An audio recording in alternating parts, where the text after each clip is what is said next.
Hello बच्चों, आज के सेशन में हम लोग डिस्कस करने वाले हैं लॉज ऑफ मोशन का second part, frictional force. Laws of motion part 2, है ना।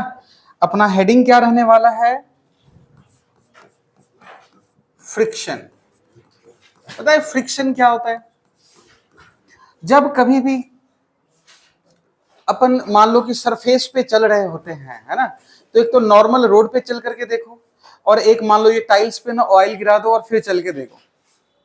तो टाइल्स पे चलने में ना अपने को तकलीफ होती है, ठीक है। और रोड जो है ना नॉर्मल वो रफ होता है, तो अपन आसानी से चल पाते हैं। तो यहाँ पे फ्रिक्शन क्या करता है? हेल्प कर रहा है ना। ऑब्जेक्ट को चलने में फ्रिक्शन क्या कर रहा है? हेल्प कर रहा है जी। बेसिकली जो फ्रिक्शन है ना, काम क्या करता है? तो ये रिलेटिव मोशन को अपोज करता है, ठीक है। फ्रिक्शन क्या काम कर रहा है कि ये जो है ना एक रिलेटिव मोशन को अपोज करता है कि whenever the two object is in motion then it always oppose the relative motion. Clear है ना कहानी? लिखिए फ्रिक्शन में कि whenever two object is in motion,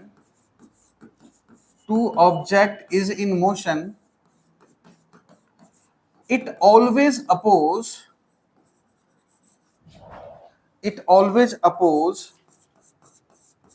the relative motion between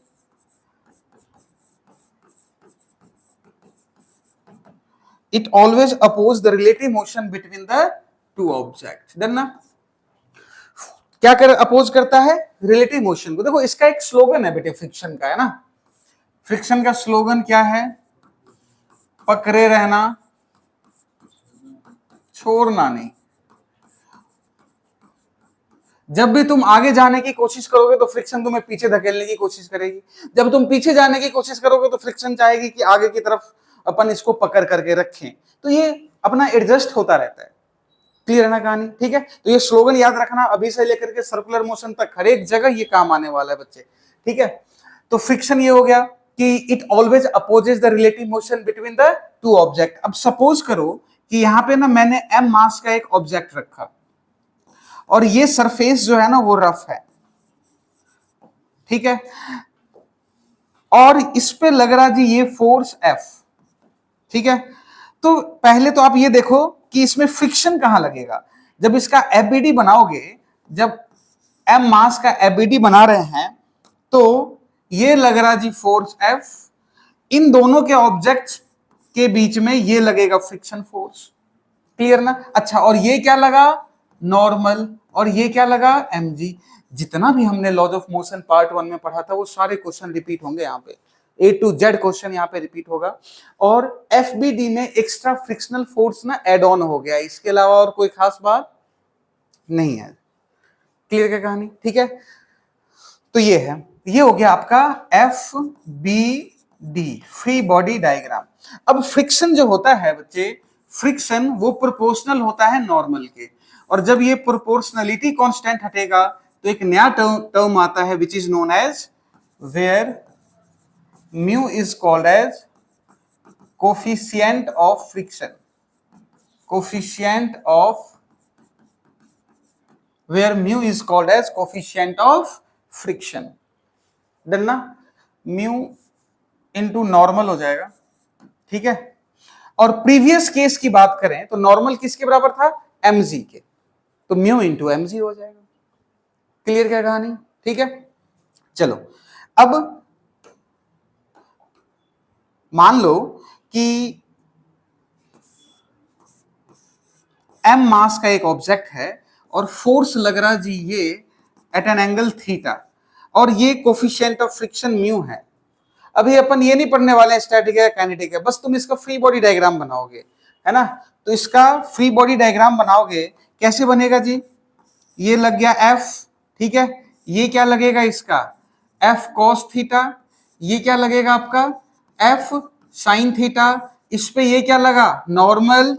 नीचे क्या लगा? mg। इधर क्या लगा? Frictional force. क्लियर है क्या? ठीक है। अब आप इसको जब बैलेंस करोगे बच्चे, तो n plus F sine theta जो है वो mg के बराबर है, तो n जो होगा वो mg minus F sine theta के बराबर होगा। तो फ्रिक्शनल फोर्स क्या हो जाएगा? फ्रिक्शनल फोर्स क्या हो जाएगा? Mu into normal means mu, और नॉर्मल की जगह पे mg minus of F cos theta. Clear है क्या कहानी? आगे बात समझ में? चलिए भाई नेक्स्ट एफबीडी बनाओगे आप लोग। m मास का एक ऑब्जेक्ट है और यहां लग रहा है जी force F at an angle theta. आपको बनाना है एफबीडी। एफबीडी अगर आप बना पा रहे हो मतलब आपने क्वेश्चन को सॉल्व कर लिया भाई 90%। ठीक है जी। तो इसको कैसे सॉल्व किया जाएगा जब इसका एफबीडी बनाएंगे? तो बच्चे ये m मास का ऑब्जेक्ट है, ये लग रहा जी F at an angle theta, तो ये भी थीटा होगा, ये F तो ये क्या हो जाएगा F cos थीटा, और ये क्या हो जाएगा आपका F साइन थीटा। ठीक है, डन ना? अच्छा जी, इस पे नॉर्मल की बात करें तो ये क्या हो जाएगा नॉर्मल, और ये क्या हो जाएगा mg। अच्छा, ये F cos थीटा की वजह से आगे जाना चाहेगा तो ये क्या लग जाएगा? फ्रिक्शन। क्लियर ना?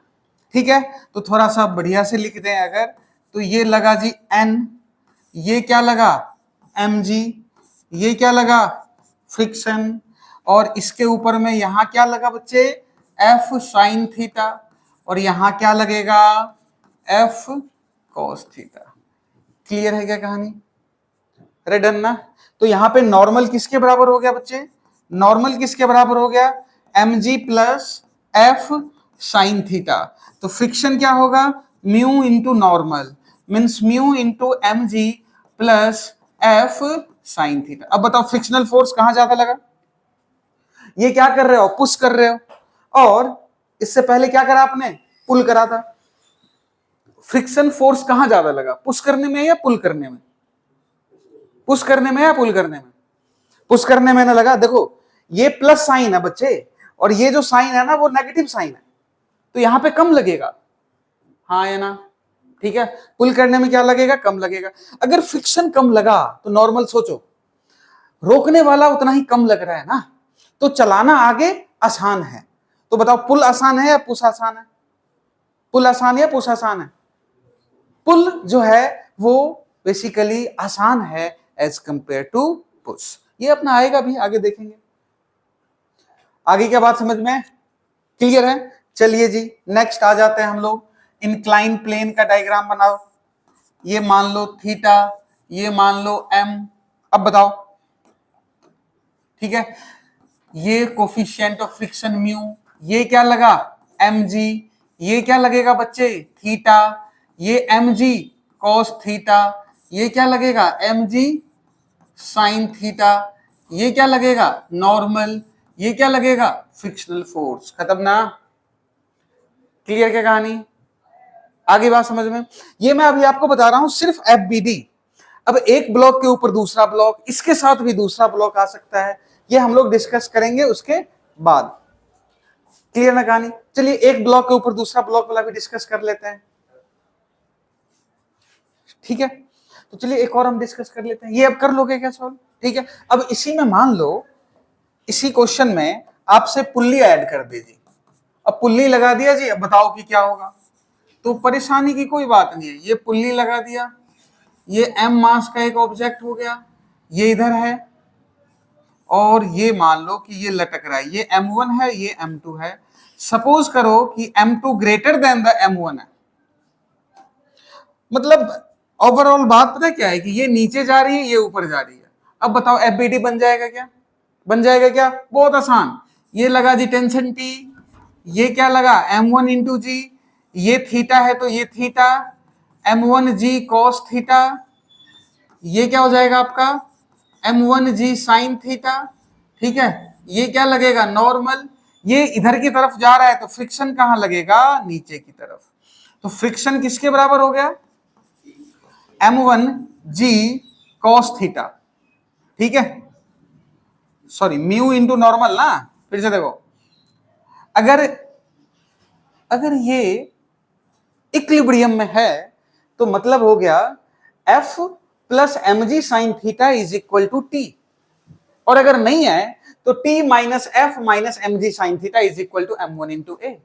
नॉर्मल जो होगा, नॉर्मल बराबर हो गया आपका m1g cos थीटा के। नॉर्मल किसके बराबर हो गया? m1g cos थीटा के। एट इक्विलिब्रियम आप क्या लिख सकते हो?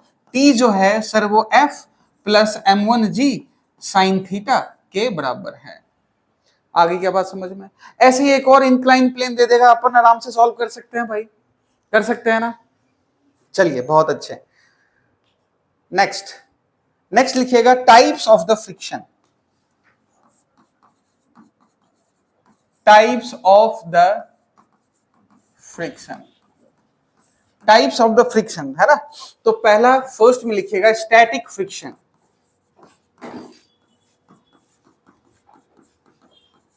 स्टैटिक फ्रिक्शन, ठीक है। स्टैटिक फ्रिक्शन कहने का मतलब, स्टैटिक मतलब रेस्ट में है, स्टैटिक मतलब क्या है? रेस्ट में है। डन ना? तो types of the friction, types of the friction क्या है आपका बेटे? Static friction. स्टैटिक फ्रिक्शन क्या होता है? जब ऑब्जेक्ट रेस्ट में है ना, जब ऑब्जेक्ट क्या है? रेस्ट में, तब जो फ्रिक्शन फोर्स लगता है उसको क्या बोलते हैं? स्टैटिक फ्रिक्शन, ठीक है। तो ये मान लो m ऑब्जेक्ट है, ये f लग रहा है और यहां लग रहा है ना f, वो क्या हो जाएगा? Mu s into normal.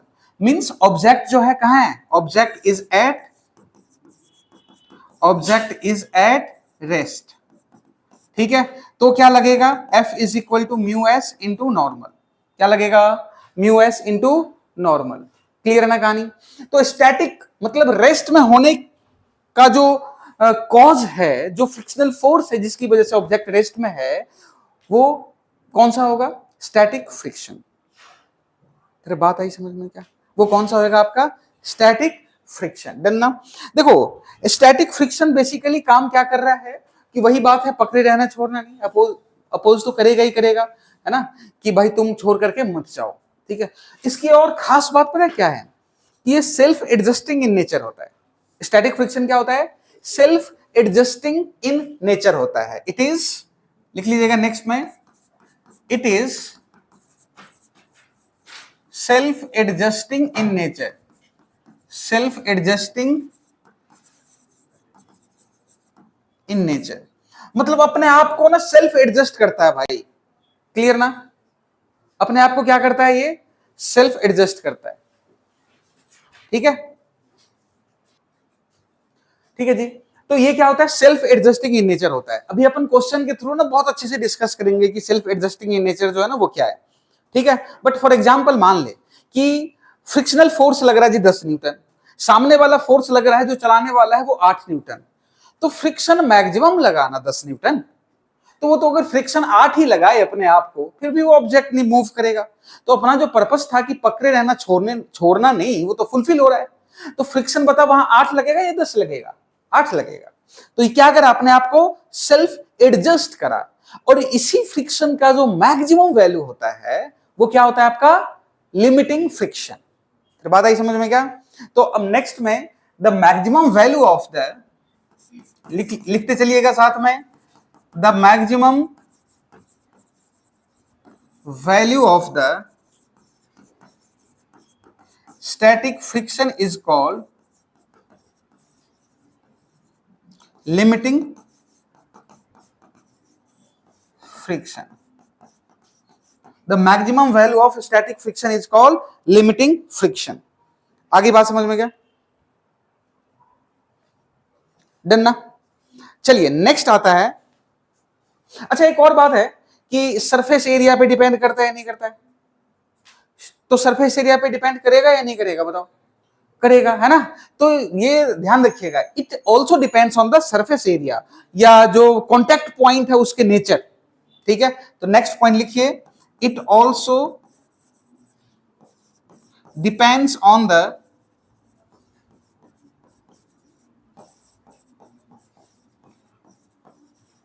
Surface area. Done ना? ये किस पे डिपेंड करता है? सरफेस एरिया पे डिपेंड करेगा, ठीक है। अच्छा अगर मान लो सब्जेक्टिव नहीं ऑब्जेक्टिव क्वेश्चन दे दे कि ये contact point, nature of the contact point जो होता है दो सरफेस का, उस पर भी डिपेंड करेगा, तो ऑब्वियसली करेगा अगर सरफेस एरिया पे कर रहा है तो। क्लियर क्या कहानी? ठीक है। नेक्स्ट लिखिएगा, स्टैटिक फ्रिक्शन के बाद में नेक्स्ट लिखिएगा काइनेटिक फ्रिक्शन।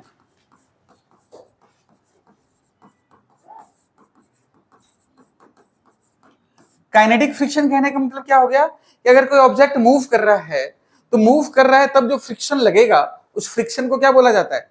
Kinetic friction. क्या बोला जाता है? Kinetic friction. ठीक है, लिख लो।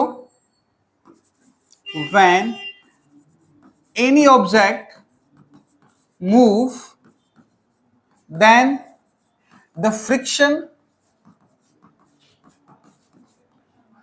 force, then the frictional force is called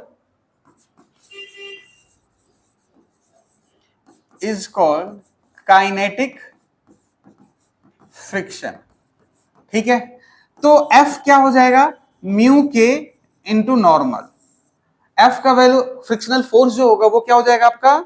mu के इंटू नॉर्मल। क्लियर है क्या कहानी? डन ना? और खास बात पता है इसका क्या है कि काइनेटिक फ्रिक्शन जो होता है ना वो slightly less than the static friction होता है। ठीक है, तो काइनेटिक कोफिशिएंट ऑफ, ये ऐसे लिख लो, kinetic friction is slightly less than the static friction।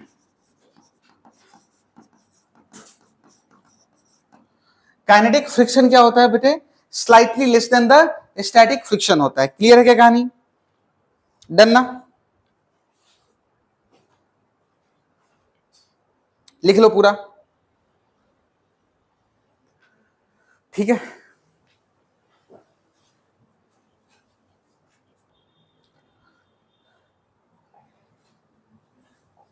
तो काइनेटिक फ्रिक्शन की बात आ गई क्या समझ में? ठीक है, स्लाइटली। अच्छा एक बात बताओ, क्या ये सरफेस एरिया पे डिपेंड करेगा काइनेटिक फ्रिक्शन? नहीं। ठीक है, it doesn't depends on the surface area, it does not depends on the ध्यान रखिएगा, ये जो है वो सरफेस एरिया पे बिल्कुल भी डिपेंड नहीं करता है। ठीक है, नेक्स्ट हेडिंग डालिएगा, ग्राफ बिटवीन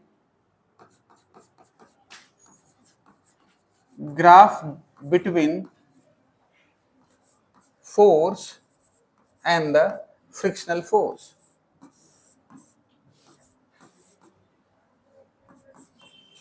ठीक है क्या कि फोर्स बढ़ता जाता है ना तो स्टैटिक फ्रिक्शन भी बढ़ता गया मैक्सिमम वैल्यू, उसके बाद जो होता है ना ये यहां तक क्या होता है कि frictional force is equal to mu s into normal, और ये क्या हो जाता है? म्यू के इंटू नॉर्मल। क्लियर है क्या कहानी? आगे क्या बात समझ में? ठीक है, मतलब आप बढ़ाते जाओ तो बढ़ता जाएगा, एक मैक्सिमम वैल्यू तक पहुंचेगा which is known as limiting friction. उसके बाद में क्या होगा कि उसका वैल्यू स्लाइटली डिक्रीज हो जाता है क्योंकि वहां से काइनेटिक फ्रिक्शन स्टार्ट हो जाता है। अच्छा, ये म्यू का वैल्यू एग्जिस्ट कहां से कहां तक करता है? म्यू का वैल्यू कहां से कहां तक एग्जिस्ट करेगा? Greater than 0 but less than, equal to भी लिख देते हैं बट एक्चुअली में लेस देन 1। म्यू का वैल्यू कहां से कहां तक होगा? 0 से लेकर के 1 तक एग्जिस्ट करेगा। क्लियर ना? कोई भी क्वेश्चन में देखिएगा तो म्यू का वैल्यू 0.4, 0.1, 0.7 ऐसे दिया हुआ रहेगा, ना 0 दिया हुआ रहेगा ना 1 दिया हुआ रहेगा। Is it clear? आइए भाई क्वेश्चन करते हैं। अभी हम लोग सिंगल ऑब्जेक्ट डिस्कस करेंगे, फिर डबल ऑब्जेक्ट डिस्कस करेंगे, फिर इंक्लाइन पे डबल ऑब्जेक्ट को डिस्कस करेंगे। क्लियर है ना कहानी? ठीक है, तो चलिए जी समझते हैं बात। ये मान लो 10 केजी का एक ऑब्जेक्ट है, म्यू का वैल्यू जो लग रहा है वो लग गया जी 0.1। ठीक है, और ये इधर फोर्स लग रहा है जी 8 न्यूटन। कितना फोर्स लग रहा है? 8 न्यूटन। देन फाइंड एफ का वैल्यू बताइएगा कितना होगा? फाइंड एफ का वैल्यू कितना होगा? चलो सेकेंड क्वेश्चन भी लिख देता हूं मैं, सॉल्व कीजिएगा आप लोग। 10 केजी का है और ये मान लो 20 न्यूटन का फोर्स लग रहा है, म्यू का वैल्यू 0.1, आपको बताना है फ्रिक्शनल फोर्स, आपको बताना है एक्सेलरेशन जो है ना वो क्या होगा। चलिए जी फर्स्ट क्वेश्चन बताइएगा। ठीक है, कितना आएगा फ्रिक्शन? 10 न्यूटन आएगा। बिल्कुल बिल्कुल गलत जवाब। सुनो, नॉर्मल का वैल्यू कितना हो गया? 10 इंटू 10, तो नॉर्मल क्या हो गया? 100। फ्रिक्शनल फोर्स कितना हो गया? म्यू इंटू नॉर्मल, तो 0.1 इंटू 100 मतलब 10 न्यूटन। ये इसका मैक्सिमम वैल्यू है। लेकिन फोर्स कितना लग रहा? तो फ्रिक्शन ये स्टैटिक या काइनेटिक? स्टैटिक सेल्फ एडजस्टिंग या? तो बता फ्रिक्शनल फोर्स कितना लगेगा भाई? आ गई क्या बात समझ में? तुमसे पूछा जाएगा पहला ही क्वेश्चन, मैंने पहला ही बॉल डाला, तुम बोल्ड हो गया भाई। मैंने पहले ही बताया था चेक तो कर लो कि ऑब्जेक्ट मूव कर रहा है या नहीं कर रहा, हाँ या ना। अच्छा चलो, ये हो गया म्यू एस और म्यू के का वैल्यू दे दिया ये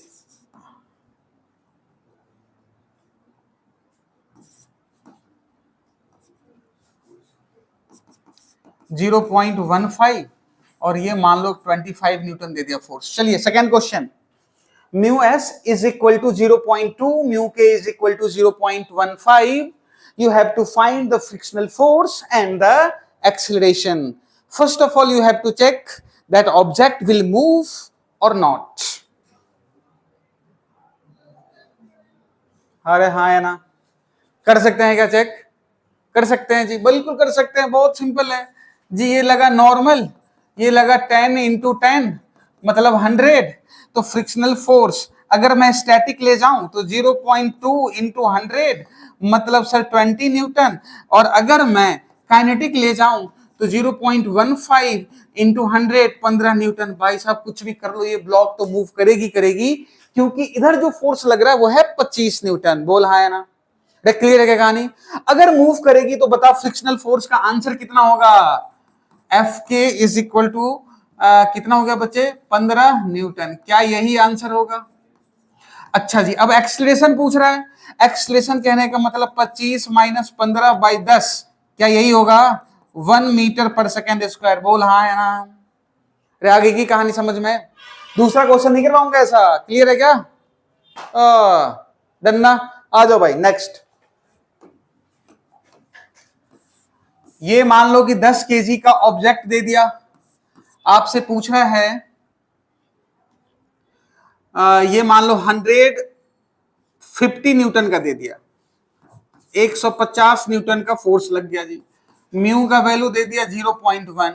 you have to find the frictional force. बताना भाई क्या होगा फ्रिक्शनल फोर्स? फटाफट ओरली कर, एकदम ओरली। क्या होगा frictional force? Mu into normal, force इधर लगा जी, नॉर्मल इधर लगेगा, तो क्या नॉर्मल का वैल्यू 150 न्यूटन होगा। फ्रिक्शनल फोर्स क्या होगा? म्यू इंटू नॉर्मल, तो म्यू का वैल्यू 0.1 इंटू 150, कहने का मतलब 15 न्यूटन। बोल हाँ या ना?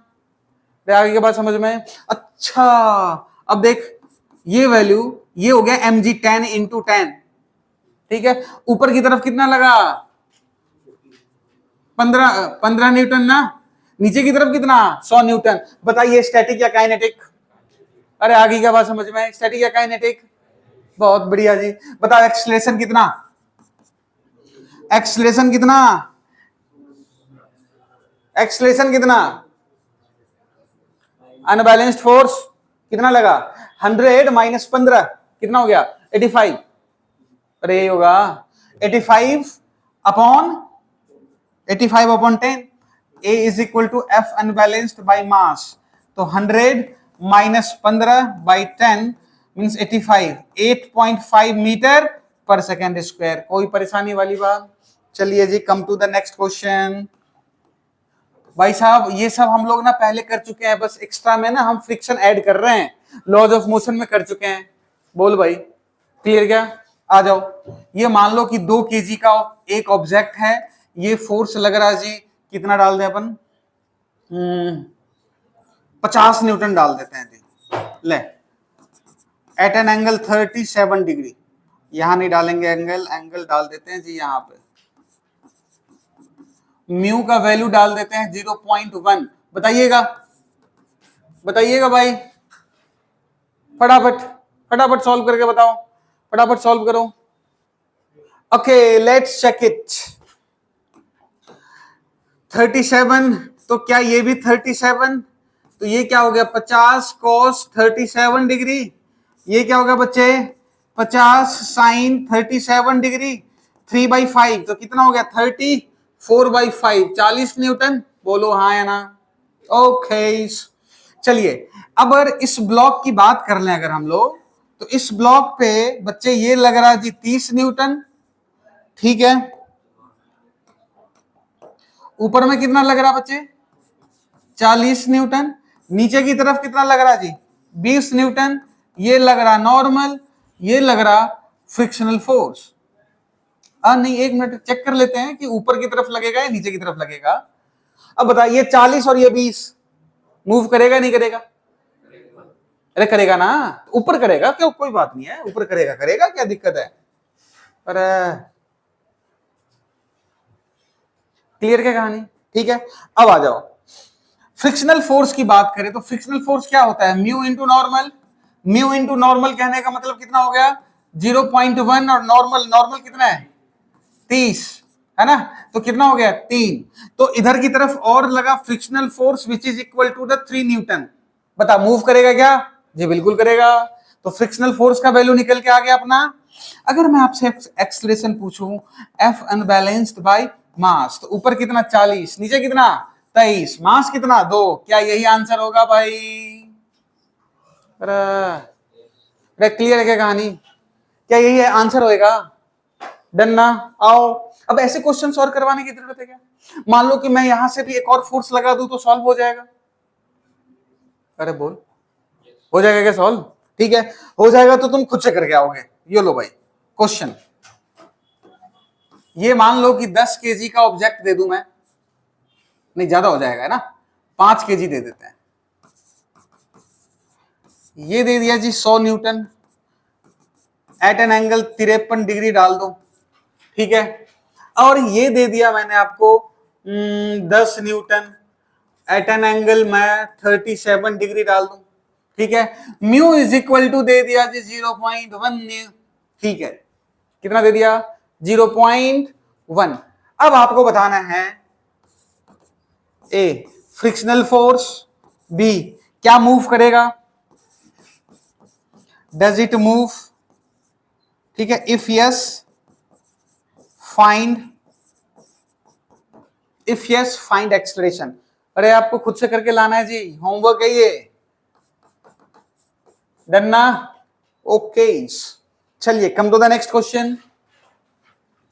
मान लो 10 केजी का एक ऑब्जेक्ट रखा हुआ है जी, फोर्स लग रहा 100 newton at an angle 37 degree, mu is equal to 0.1। अब आपको बताना है सबसे पहले फ्रिक्शनल फोर्स जो होगा वो क्या होगा, if this object move then find acceleration जो होगा वो क्या होगा। क्या आप सॉल्व कर सकते हैं? क्या हम लोग सॉल्व कर सकते हैं जी? बहुत सिंपल जी बहुत सिंपल। ठीक है ये कितना हो गया 100 cos 37 4/5 80, ये कितना हो जाएगा फिर 60, ये कितना लगा नॉर्मल, ये कितना लगा 100। तो n प्लस 60 जो होगा क्या वो 100 के बराबर है? क्या नॉर्मल 40 न्यूटन के बराबर होगा? क्या फ्रिक्शन म्यू इंटू नॉर्मल होगा? तो 0.1 इंटू 40 मतलब क्या 4 न्यूटन होगा। बोल हाँ या ना, क्या यही जवाब है भाई? क्लियर ना कहानी। अगर एक्सलेशन फाइंड आउट करना है तो एक्सलेशन क्या होगा एफ अनबैलेंस्ड कहने का मतलब 4 माइनस फ्रिक्शनल फोर्स कितना 4/10, क्या यही आंसर होगा?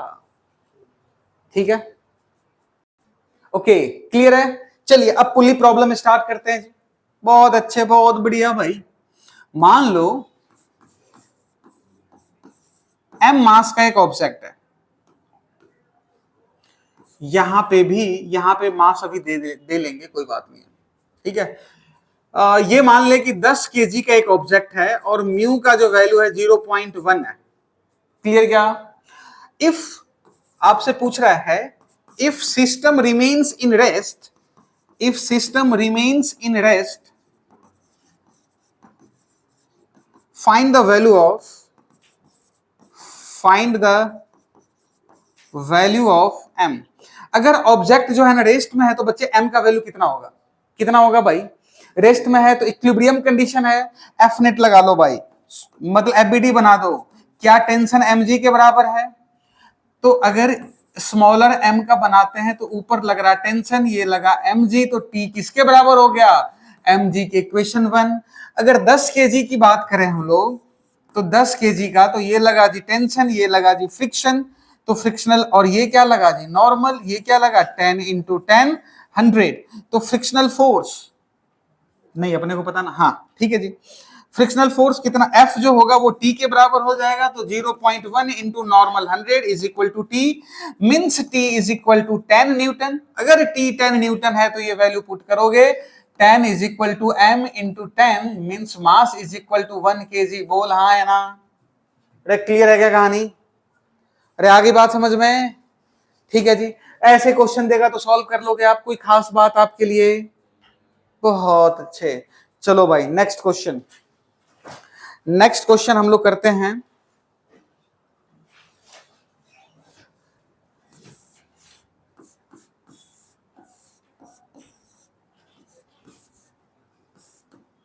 दस केजी का एक ऑब्जेक्ट है और यहां दिया हुआ है 2 केजी का ऑब्जेक्ट, म्यू एस और म्यू के दो का वैल्यू दिया हुआ है, और म्यू एस का जो वैल्यू दिया हुआ है बच्चे वो है 0.4, और ये जो दिया हुआ है 0.3।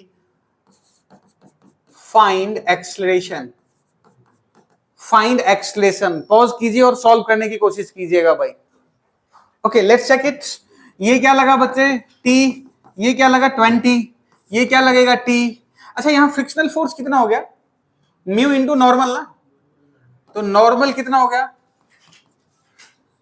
और ये हो गया 10 इंटू 10, तो फ्रिक्शनल फोर्स कितना हो गया, म्यू इंटू नॉर्मल। अगर मैं स्टैटिक डालूं तो 0.4 इंटू 100 मतलब हो गया 40। ले भाई साहब ये कभी जाएगा ही नहीं, तो फ्रिक्शनल फोर्स क्या लगेगा, स्टैटिक लगेगा, और वो किसके बराबर होगा 20 न्यूटन के, और एक्सलेशन क्या हो जाएगा 0। बोला है ना, टेंशन किसके बराबर होगा 20 न्यूटन के। अरे क्लियर है क्या, आगे बात समझ में। Come to the next question, ठीक है। 10 KG 10 KG 20 KG 10 KG, mu s mu k. अब आपको चेक करना है कि ये मूव करेगी मूव नहीं करेगी, एक बार पॉज कीजिए एंड चेक कीजिए। Okay let's check it. देखिएगा आप सारे इधर देखो, बड़ा सिंपल सा बात है। देखो नीचे इधर कितना लगा बच्चे 200 न्यूटन, इधर कितना लगा, अगर 100 न्यूटन का ये लगा देगा तो मूव नहीं करेगा, और नहीं लगाया तो क्या ये लगाएगा 100 न्यूटन का, बताना। मैक्सिमम ही 7 लगा रहा है, मैक्सिमम कितना लगाएगा 60। एफ एस मैक्सिमम जो है वो 0.6 इंटू 10 इंटू 10, कहने का मतलब 60 न्यूटन ही लगा रहा है बच्चे। तो एक्सलेशन क्या होता है, F unbalanced by mass total, यही होता ना, खत्म। अनबैलेंस्ड कितना बच्चे 200 माइनस 100 बाय मास टोटल, 10 10 20 और 20 40, तो ये कितना हो गया 100 अपॉन 40, तो कितना हो गया आपका 2.5 मीटर पर सेकेंड स्क्वायर। और तो कोई पंगा ही नहीं लेना ना इसमें। हाँ अगर टेंशन वगैरह निकालना हो, देखो अनबैलेंस तो इसकी वजह से, टेंशन वगैरह निकालना हो तो निकाल सकते हैं अपन। क्लियर ना, 200 200 कैसे होगा, टेंशन T लगा, ये नीचे की तरफ जाएगा, T minus 200 is equal to minus of 20 into A, equation 1, ठीक है। ये T और ये क्या लगेगा T डैश, ठीक है। इधर की तरफ लगेगा फ्रिक्शनल फोर्स, डन ना। अगर एफबीडी बनाए तो आंसर तो यही हो गया। अगर तुम बनाना चाहते हो तो मैं बात कर रहा हूं, बट अपन ये मेथड थोड़ी फॉलो करेंगे डायरेक्ट। क्लियर है क्या कहानी। चलिए अगर 10 केजी के लिए अपन बात करते हैं तो ये T हो गया, तो T minus T dash minus F is equal to क्या हो जाएगा 10 इंटू A, इक्वेशन सेकेंड। अगर इस 10 केजी की बात करें तो T minus 100 is equal to 10 into A, T dash. Clear का 3 इक्वेशन, और वेरिएबल भी, वेरिएबल तो कितने हैं 2 ही हैं, T डैश T और A, 3 वेरिएबल है, सॉल्व हो जाएगा। क्लियर क्या कहानी। ओके चलिए नेक्स्ट क्वेश्चन, नेक्स्ट क्वेश्चन दिख रहा होगा आपको स्क्रीन पे, try to solve it. Pause your screen and solve it. Okay, let's check it. जी ये लग रहा है टेंशन, ये लग रहा है 120, ये लग रहा है टेंशन। देखो फ्रिक्शन का ये मैक्सिमम वैल्यू कितना है, 50, ये 37 डिग्री है ना बच्चे, 37 डिग्री है। एक मिनट, तो इसका एफबीडी बनाओ सबसे पहले। नॉर्मल ये क्या लग रहा है 10 इंटू 10, ये क्या लगेगा 37 डिग्री, तो 10 इंटू 10 इंटू कॉस 37 डिग्री 4/5, तो ये कितना हो गया 80 न्यूटन। तो फ्रिक्शन का जो वैल्यू है मैक्सिमम वो कितना हो गया आपका, एफ एस मैक्सिमम कितना हो गया बच्चे, म्यू एस इंटू नॉर्मल। तो म्यू एस कितना है 0.5, नॉर्मल कितना 80, तो कितना हो गया 40 न्यूटन। ठीक है, तो ये बात तो तय है कि ये मूव करेगी, हाँ है ना, ये क्या करेगी, मूव करेगी, इसमें कोई गुंजा वो नहीं है। अच्छा एक और ये भी देख लो, एम जी साइन थीटा, तो 10 इंटू 10 साइन 37 डिग्री 3/5, तो 60 न्यूटन। तो ये 60 और ये कितना 40, अरे हुआ ना 60 और ये कितना 40। स्टैटिक मैक्सिमम निकाल रहे हैं अपन, मैक्सिमम निकाल दिया। अगर मूव करेगा तो बात ये, इसकी तो अपने को जरूरत नहीं है, फिर तो काइनेटिक लगेगा, हाँ या ना। अब आ जाओ, म्यू फ्रिक्शनल फोर्स जो काइनेटिक होगा वो क्या है, म्यू के इंटू एन। तो म्यू के 0.4, नॉर्मल के normal normal normal normal normal 80, okay, तो ये कितना हो गया 30। ठीक है जी। अब 10 केजी वाले को देखो ध्यान से, बेटा इधर कितना लग रहा, एक तो लग रहा जी 60 न्यूटन, और एक कितना लग रहा, अरे 32 ना, अरे 40 तो स्टैटिक है भाई, 40 यूज करोगे क्या तुम, अरे 40 तो स्टैटिक है ना, जो काइनेटिक है वो यूज करोगे ना। तो 60 32, अच्छा इधर कितना लग रहा जी अनबैलेंस्ड 120। तो एक्सलेशन क्या होता है, F unbalanced by mass. Unbalanced कहने का मतलब 120 minus 60 minus 32 by total mass कितना हो गया बच्चे 10 प्लस 12, जो होएगा वही आंसर है। अरे क्लियर ना कहानी, बच्चा कई बार ना गलती में आप ये यूज कर लोगे 40 न्यूटन, वो तो स्टैटिक फ्रिक्शन है, वो तो मैंने चेक करने के लिए लिया। अरे क्लियर ना कहानी, आगे क्या बात समझ में। चलिए आ जाओ, मान लो नेक्स्ट क्वेश्चन दिया हुआ है, ये कह रहा है कि find the acceleration a such that the M does not slip. पहले में तो ए मिनिमम बताओ, दूसरे में ए मैक्सिमम बताओ। पहले दिमाग आप लगाओगे भाई, उसके बाद मैं बताऊंगा। पॉज कीजिए स्क्रीन को and try to solve it. देखो ये पूरा का पूरा फ्रेम जो है ना बच्चे, ये पूरा का पूरा फ्रेम ही मूव कर रहा है, इसके ऊपर में एक ऑब्जेक्ट रखा हुआ है। तो ये बात तो तय है बेटे कि इसके ऊपर जो लगेगा ना वो स्यूडो फोर्स इधर लगेगा, मास इंटू ए, यही होगा, हाँ या ना। और ये इस पे लगा रहे जी नॉर्मल इधर, तो नॉर्मल जो है ना वो m इंटू ए के बराबर होगा। क्लियर है क्या, हाँ या ना। और एफ एस मैक्सिमम जो होना चाहिए that should be greater than equal to mg के बराबर होना चाहिए। बोल, अरे कह रहा है कि स्लिप ना होना, तो नॉर्मल पता चल गया, तो ये भी अपने, ये तो अपने को पता ही है। तो कितना हो गया आपका mu s normal m a should be greater than equal to m into g. तो a should be greater than equal to, क्या पूछ रहा है, ए पूछ रहा है ना, हाँ, जी बाई म्यू एस। तो इसमें मैक्सिमम और मिनिमम भी वही होना चाहिए, सेम होना चाहिए। ये दोनों आंसर बस ना तुम्हें डेविएट करने के लिए दिया हुआ है, दोनों का क्या होना चाहिए, सेम आंसर। क्लियर है क्या, आगे बात समझ में। ऐसे और भी क्वेश्चंस आएंगे बच्चे, ऐसे क्वेश्चंस और आएंगे। आपने लॉज ऑफ मोशन में इससे पहले क्लास में करा था, एम मास का एक ये कैपिटल एम दे दिया, ये स्मॉल m1 मान ले, ये अपन इसको ना टच करवा देते हैं यहाँ पे। क्लियर है ना, इसको फोर्स लगा रहे थे याद हो तो, या एक्सलेशन डाल दो, तो अब फ्रिक्शन लगेगा सब में, आपसे पूछा जा सकता है। अरे क्लियर ना, कि ये स्लाइड ना हो तो फ्रिक्शनल फोर्स किधर लगेगा, अरे तो इसके लिए इधर लगेगा, इसके लिए इधर लगेगा, और सॉल्व करके बताओ। मतलब जो पूरा लॉज ऑफ मोशन है ना, जो आपने अभी पार्ट 1 में पढ़ा है ना, वो सारा पूरा अप्लाई हो सकता है फ्रिक्शनल फोर्स के साथ। मैं करवा नहीं रहा हूं, ये मान करके चल रहा हूं कि अगर इसका एफबीडी तुम्हें पहले से पता है तो फ्रिक्शन फोर्स तो एक्स्ट्रा लगेगा, कहानी खत्म। जीरो तो खैर लगेगा ही लगेगा। क्लियर है ना? तो चलो मैं ये करवा नहीं रहा हूं बेटे, ये क्वेश्चन आएगा जब आप सॉल्व करोगे अच्छे स्टैंडर्ड बुक तो डेफिनेटली मिलेगा कहीं ना कहीं। चलिए नेक्स्ट रीडिंग डालिएगा, एंगल ऑफ रिपोज।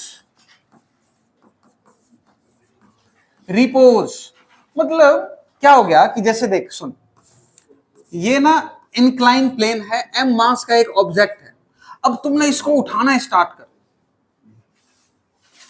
ठीक है? क्या करो, इसको उठाना स्टार्ट करो, तो वह मैक्सिमम एंगल जब तक एंगल का वो मैक्सिमम वैल्यू जब तक ये अपने आप को रोक रखा है, कहां? सरफेस पे स्लाइड नहीं हो रहा है, वही क्या है? Angle of repose. ठीक है, तो क्या लिखेंगे इसमें? The maximum angle eight which the object, the maximum angle of inclination at which object remains stationary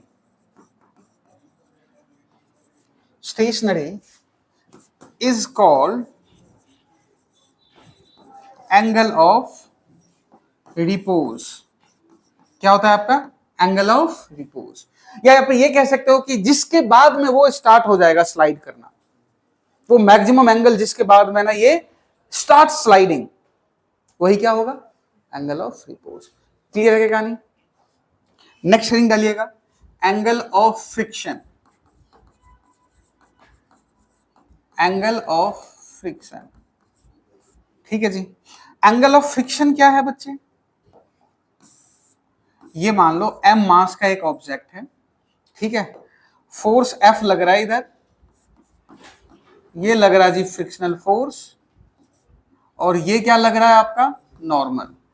तो ये जो है ये क्या हो जाएगा आपका? इक्विवेलेंट, ये एंगल थीटा, ठीक है। टेन थीटा को क्या लिख सकते हो आप? टेन थीटा अगर ध्यान से देखो तो tan theta is equal to F by N. F की जगह पे क्या हो जाएगा? Mu into normal by N, तो म्यू किसके बराबर हो जाएगा? टेन थीटा के, ठीक है। तो थीटा क्या हो जाएगा बच्चे? Tan inverse of mu. चलिए इस पे हम लोग क्वेश्चन भी करेंगे और आगे डिस्कस भी करेंगे, आप लोग पढ़ करके आइएगा नेक्स्ट क्लास में। आज के लिए बहुत बहुत धन्यवाद, थैंक यू।